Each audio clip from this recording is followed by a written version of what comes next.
എല്ലാ പ്രിയപ്പെട്ടവർക്കും ക്രിസ്തുയേശുവിൻ്റെ നിസ്തുല നാമത്തിൽ പ്രഭാത വന്ദനം അറിയിക്കട്ടെ. ഇന്നത്തെ നമ്മുടെ ധ്യാനത്തിനായി വെളിപ്പാട് പുസ്തകം 18-ാം അധ്യായം 9 മുതൽ 19 വരെയുള്ള വാക്യങ്ങൾ. വെളിപ്പാട് 18-ന്റെ 9 മുതൽ 19 വരെ ആരംഭ വേദഭാഗങ്ങൾ മാത്രം വായിക്കട്ടെ.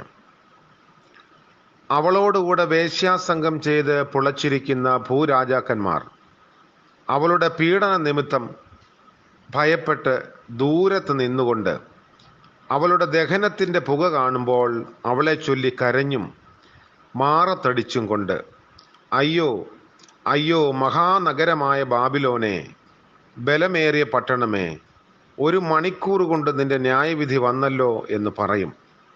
ഭൂമിയിലെ വ്യാപാരികൾ പൊന്ന്, വെള്ളി, രത്നം, മുത്ത്, നേരിയ തുണി, ധൂമ്രവസ്ത്രം, പട്ട്, കടും ചുവപ്പ്, ചന്ദനത്തരങ്ങൾ, ആനക്കൊമ്പ് കൊണ്ടുള്ള സകലവിധ സമ്മാനങ്ങൾ, വിലയേറിയ മരവും പിച്ചളയും ഇരുമ്പും മർമ്മരക്കല്ലും കൊണ്ടുള്ള ഓരോ സാമാനം, ലവംഗം, ഏലം, ധൂപവർഗം, മൂറ്, കുന്തുരുക്കം, വീഞ്ഞ്, എണ്ണ, നേരിയ മാവ്, ഗോതമ്പ്, കന്നുകാലി, ആട്, കുതിര, രഥം, മാനുഷ്യദേഹം, മനുഷ്യപ്രാണൻ എന്നീ ചരക്ക് ഇനി ആരും വാങ്ങായികയാൽ അവളെ ചൊല്ലി കരഞ്ഞ് ദുഃഖിക്കുന്നു. കർത്താവിൻ്റെ പരിശുദ്ധ നാമം വാഴ്ത്തപ്പെടുമാറാകട്ടെ. പുതിയ പ്രഭാതം ദൈവം നമ്മുടെ ആയുസ്സിൽ വീണ്ടും ദാനമായി നൽകിയിരിക്കുന്നു. അധികാരവും സമ്പത്തും തമ്മിലുള്ള ബന്ധത്തെക്കുറിച്ച് റോമാ സാമ്രാജ്യത്തിൻ്റെയും സംസ്കാരത്തിൻ്റെയും നിരീക്ഷണത്തെ ആധാരമാക്കി മുൻകാല പ്രവാചക ഭാഷ്യങ്ങളുടെ ചുവട് പിടിച്ചും വളരെ ആഴമായ ഒരു ഉൾക്കാഴ്ച നൽകാൻ പറ്റുന്ന ആവിഷ്കാരമാണ് ഈ ഭാഗത്ത് നമ്മൾ വായിക്കുന്നത്. ആദ്യ അധ്യായങ്ങളിൽ ഭരണകൂടത്തിനും അതിൻ്റെ പ്രത്യയശാസ്ത്രത്തിനും വളരെ പ്രാധാന്യം നൽകിയിട്ടുണ്ട്. ഇപ്പോൾ അതിൻ്റെ സാമ്പത്തിക അടിത്തറ ദൃശ്യമാകുന്നു. ബാബിലോണിൻ്റെ പതനത്തിൽ 3 ഇനം ആളുകൾ കരയുകയും അലമുറയിടുകയും വിലപിക്കുകയും ചെയ്യുന്നുണ്ട്. ഭൂമിയിലെ രാജാക്കന്മാരും ഭൂമിയിലെ സകല കച്ചവടക്കാരും കപ്പൽ ഉടമകളും കപ്പൽ യാത്രക്കാരും. 17-ാം അധ്യായത്തിൻ്റെ 2-ാം വാക്യത്തിൽ നമ്മൾ കാണുന്ന രാജാക്കന്മാർക്ക് പരിഗണന നൽകുന്നില്ല എന്നതാണ്. അവൾ കത്തി എരിയുന്നതിൻ്റെ പുക കാണുമ്പോൾ അവർ കരയുകയും അലമുറയിടുകയും ചെയ്യും. അവളുടെ ഉപദ്രവം ഭയന്ന് അവർ അകന്ന് നിൽക്കും.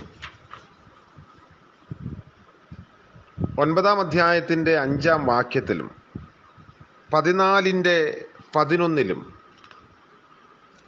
കാണുന്നത് പോലെ ഉപദ്രവം നഗരത്തിന് എതിരെ ഉള്ളതാണ് എന്ന് തോന്നുന്നു. ഈ രാജാക്കന്മാർക്ക് പോലും രക്ഷപ്പെട്ട് സുശക്ത നഗരത്തിൻ്റെ മേലുള്ള ന്യായവിധി ചൊല്ലി വിലപിക്കാൻ കഴിയും. ഇത്ര ശക്തമായ നഗരം 1 മണിക്കൂറിനുള്ളിൽ നിലം പതിക്കാൻ എങ്ങനെയാണ് കഴിയുന്നത്? അതാണ് അവരെ അങ്കലാപ്പിലാക്കുന്നത്. 1 മണിക്കൂറിനുള്ളിൽ ശൂന്യമായി പോകുന്ന സമ്പത്തിനെ ഓർത്ത് വിലപിക്കുന്ന കച്ചവടക്കാർക്ക് പ്രത്യേക ശ്രദ്ധ യോഹന്നാൻ കൊടുക്കുന്നുണ്ട്. ലിനനിലും ചെമപ്പിലും രക്താംബരത്തിലും അണിഞ്ഞൊരുങ്ങി സ്വർണവും രത്നങ്ങളും മുത്തുകളും ചാർത്തിയിരുന്ന മഹാനഗരത്തിന് അയ്യോ കഷ്ടം എന്നാണ് നിലവിളി. 17-ാം അധ്യായത്തിൻ്റെ 4-ാം വാക്യത്തിലെ മൃഗത്തിൻ്റെ മേലിരിക്കുന്ന സ്ത്രീയുടെ വസ്ത്രധാരണത്തോട് ഇത് മിക്കവാറുമൊക്കെ യോജിക്കുന്നു. അതേസമയം 12, 13 വാക്യങ്ങളിൽ പ്രതിപാദിക്കുന്ന ചരക്ക് പട്ടികയെ ഇത് സൂചിപ്പിക്കുന്നുണ്ട്. റോമാ സംസ്കാരം സ്വർണം, വെള്ളി, രത്നങ്ങൾ, കുങ്കുമം, സിൽക്ക്, ധൂമ്രവസ്ത്രം, ദന്തം, ലവംഗം, സുഗന്ധദ്രവ്യങ്ങൾ, കുന്തിരിക്കം, ഇങ്ങനെ ഇന്ത്യ ഉൾപ്പെടെ ലോകത്തിൻ്റെ എല്ലാ ഭാഗത്തു നിന്നും കൊണ്ടുവന്ന വസ്തുക്കളെ കൊണ്ട് വെട്ടിത്തിളങ്ങിയിരുന്നു. അതുകൊണ്ടാണ് നമ്മുടെ ഇന്ത്യയുടെ തീരപ്രദേശത്തെ മണൽപ്പരപ്പുകളിലൊക്കെ റോമൻ നാണയങ്ങൾ ഇപ്പോഴും ചില സമയത്ത് കണ്ട് എടുക്കപ്പെടുന്നത്. ഭൂമിയിലെ വ്യാപാരികൾ അതുമൂലം സമ്പത്തിൽ വളരുകയായിരുന്നു. ചരക്ക് പട്ടികയുടെ അവസാനം കാണുന്നത് പോലെ നിർദോഷമായ വ്യാപാരമായിരുന്നില്ല അത്. റോമാ സാമ്രാജ്യത്തിൻ്റെ സൈനിക ശക്തിയുടെ നിഴലിൽ, അതിൻ്റെ കുതിരകളുടെയും രഥങ്ങളുടെയും നിഴലിൽ നടന്നതാണ് ആ വ്യാപാരം.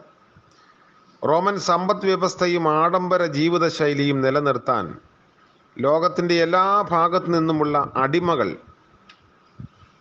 അവർക്ക് അനിവാര്യമായിരുന്നു. അന്തിമമായി മനുഷ്യാത്മാക്കളുടെ ഒരു വ്യാപാരം അത് സൂചിപ്പിക്കുന്നുണ്ട്. വിലപിടിപ്പുള്ള സാധനങ്ങൾ നിറച്ച ഈ ചരക്ക് കപ്പലിൽ മനുഷ്യാത്മാക്കൾ വിൽക്കപ്പെട്ടു പോയിരുന്നു എന്ന് യോഹന്നാൻ പറയുകയാണ്. കമ്പോളത്തിൽ നടക്കുന്ന അടിസ്ഥാനപരമായ അന്യവൽക്കരണമാണിത് കാണിക്കുന്നത്.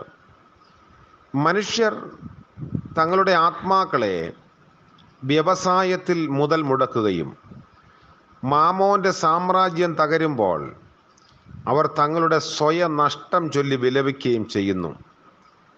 നിന്റെ ആത്മാവ് കൊതിച്ച ഫലം നിന്നിൽ നിന്ന് പൊയ്പോയി, എന്നേക്കും നഷ്ടപ്പെട്ടിരിക്കുന്നു. കാരണം നിന്റെ നിക്ഷേപം എവിടെയാണോ അവിടെയായിരിക്കും നിന്റെ ഹൃദയവും.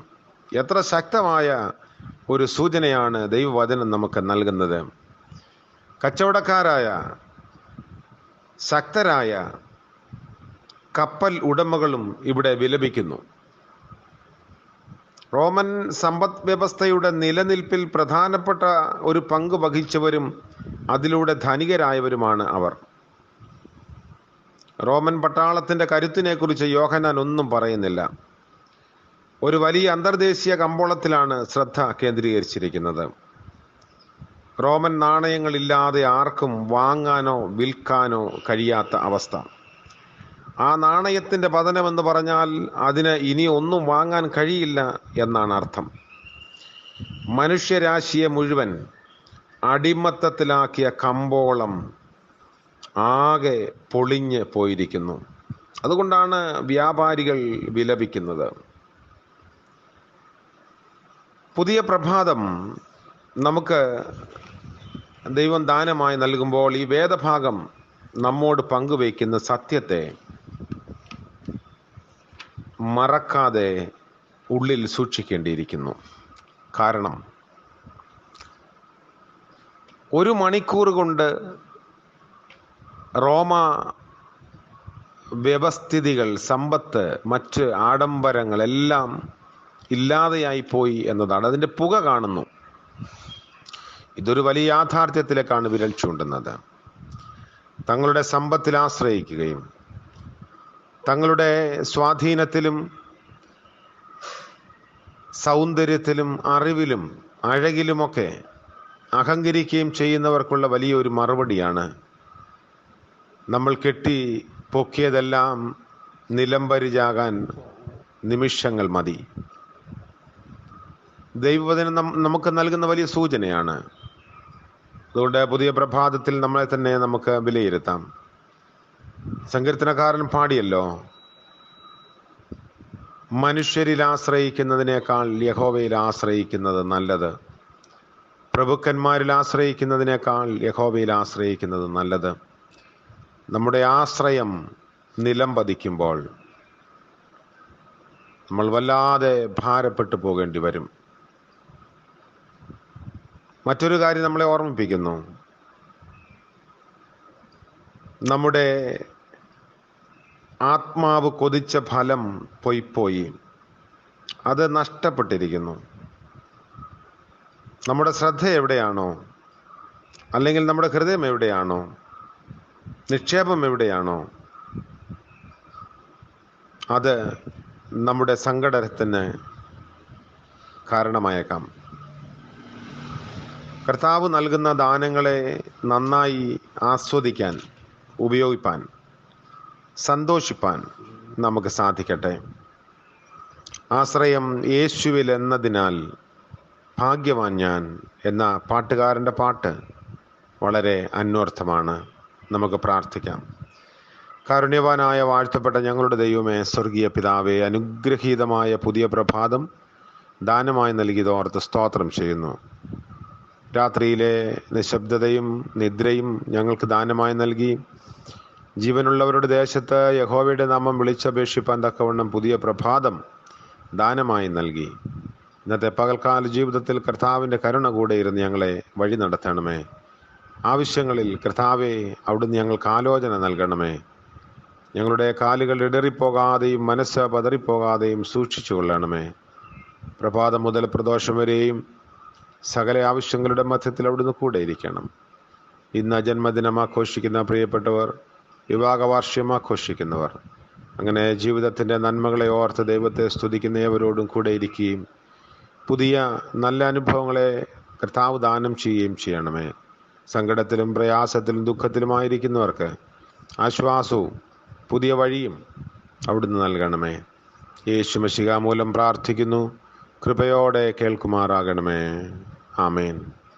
ത്രിയേക ദൈവത്തിൻ്റെ അനുഗ്രഹവും കാവലും കൃപയും നാം എല്ലാവരോടും കൂടെ ഇന്നും എന്നേക്കും ഉണ്ടായിരിക്കുമാറാകട്ടെ.